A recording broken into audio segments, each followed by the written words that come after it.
Alice's Adventures in Wonderland. Chapter 1, Down the Rabbit Hole. Alice was beginning to get very tired of sitting by her sister on the bank and having nothing to do. Once or twice she had peeped into the book her sister was reading, but it had no pictures or conversations in it. "And what is the use of a book," thought Alice, "without pictures or conversation?" So she was considering in her own mind, as well as she could, for the hot day made her feel very sleepy and stupid, whether the pleasure of making a daisy chain would be worth the trouble of getting up and picking the daisies, when suddenly a white rabbit with pink eyes ran very close by her. There was nothing so very remarkable in that, nor did Alice think it so very much out of the way to hear the rabbit say to itself, oh dear, I shall be too late." When she thought over it afterwards, it occurred to her that she ought to have wondered at this, but at the time it all seemed quite natural. But when the rabbit actually took a watch out of its waistcoat pocket and looked at it and then hurried on, Alice started to her feet, for it flashed across her mind that she had never before seen a rabbit with either a waistcoat pocket or a watch to take out of it, and, burning with curiosity, she ran across the field after it, and fortunately was just in time to see it pop down a large rabbit hole under the hedge. In another moment, down went Alice after it, never once considering how in the world she was to get out again. The rabbit hole went straight on, like a tunnel for some way, and then dipped suddenly down, so suddenly that Alice had not a moment to think about stopping herself before she found herself falling down a very deep well. Either the well was very deep, or she fell very slowly, for she had plenty of time as she went down to look about her and to wonder what was going to happen next. First, she tried to look down and make out what she was coming to, but it was too dark to see anything. Then she looked at the sides of the well and noticed that they were filled with cupboards and pictures hung upon pegs. She took down a jar from one of the shelves as she passed. It was labeled orange marmalade, but to her great disappointment it was empty. She did not like to drop the jar for fear of killing somebody, so she managed to put it on one of the cupboards as she fell past it. "Well," thought Alice to herself, "after such a fall as this, I shall think nothing of tumbling downstairs. How brave they'll all think of me at home! Why, I wouldn't say anything about it, even if I fell off the top of the house." Which was likely very true. Down, down, down. Would never the fall come to an end? "I wonder how many miles I've fallen by this time," she said aloud. "I must be getting somewhere near the center of the earth. Let me see. That would be 4,000 miles down, I think." For you see, Alice had learned several things of this sort in her lessons at the schoolroom, and thought this was not a very good opportunity for showing off her knowledge, as there was no one to listen to her. Still, it was good practice to say it over. "Yes, that's about the right distance. But then I wonder what latitude or longitude I've gotten to." Alice had no idea what latitude was, or longitude either, but thought they were nice grand words to say. Presently she began again. "I wonder if I should fall right through the earth. How funny it'll seem to come out among the people that walk with their heads downwards. The antipathies, I think."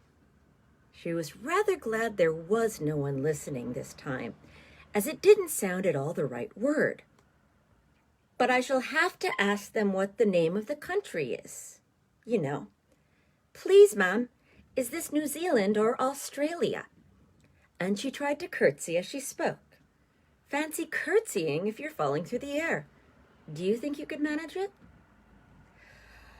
"Oh, and what an ignorant little girl that she'll think me for asking. No, it'll never do to ask. Perhaps I shall see it written up somewhere." Down, down, down.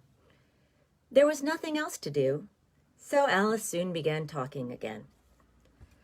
"Dinah'll miss me very much tonight, I should think."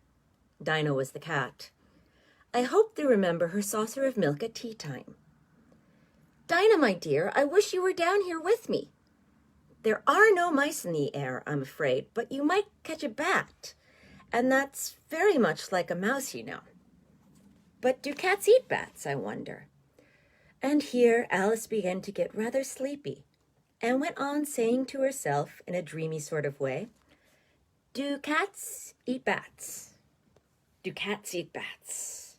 And sometimes, do bats eat cats?" For you see, as she couldn't answer either question, it didn't much matter which way she put it. She felt that she was dozing off, and had just begun to dream that she was walking hand in hand with Dinah and saying to her very earnestly, "Now, Dinah, tell me the truth. Did you ever eat a bat?" When suddenly, thump, thump, down she came upon a heap of sticks and dry leaves, and the fall was over. Alice was not a bit hurt, and she jumped up on her feet in a moment. She looked up, but it was all dark overhead. Before her was another long passage, and the white rabbit was still in sight, hurrying down it. There was not a moment to be lost. Away went Alice like the wind, and just in time to hear it say, as it turned a corner, "Oh, my ears and whiskers, how late it's getting." She was close behind it when she turned around the corner, but the rabbit was no longer to be seen. She found herself in a long, low hall, which was lit up by a row of lamps hanging from the roof. There were doors all around the hall, but they were all locked. And when Alice had been all the way down one side and up the other, trying every door, she walked sadly down the middle, wondering how she was ever to get out again. Suddenly, she came upon a little three-legged table, all made of solid glass. There was nothing on it except a tiny golden key, and Alice's first thought was that it might belong to one of the doors of the hall, but, alas, either the locks were too large or the key was too small, but at any rate it would not open any of them. However, on the second time round, she came upon a low curtain she had not noticed before, and behind it was a little door about 15 inches high. She tried the little golden key in the lock, and to her great delight, it fitted. There we have Alice, looking at the little door. Alice opened the door and found that it led to a small passage, not much larger than a rat hole. She knelt down and looked along the passage into the loveliest garden you ever saw. How she longed to get out of that dark hall and wander about those beds of bright flowers and those cool fountains, but she could not even get her head through the doorway. And even if my head would go through, thought poor Alice, it would be of very little use without my shoulders. Oh, how I wish I could shut up like a telescope. I think I could, if only I knew how to begin. For you see, so many out-of-the-way things had happened lately that Alice had begun to think that very few things indeed were really impossible. There seemed to be no use in waiting by the little door. So she went back to the table, half hoping that she might find another key on it, or at any rate a book of rules for shutting people up like telescopes. This time she found a little bottle on it, which was certainly not here before, said Alice. And around the neck of the bottle was a paper label with the words, "Drink me," beautifully printed on it in large letters. It was all very well to say, "Drink me," but the wise little Alice was not going to do that in a hurry. No. "I'll look first," she said, "to see whether it's marked poison or not." For she had read several nice little histories about children who had gotten burnt, eaten up by wild beasts, and other unpleasant things, all because they would not remember the simple rules their friends had taught them, such as, a red-hot poker will burn you if you hold it too long, or that if you cut your finger very deeply with a knife, it usually bleeds. And she'd never forgotten that, if you drink much from a bottle marked poison, it's almost certain to disagree with you, sooner or later.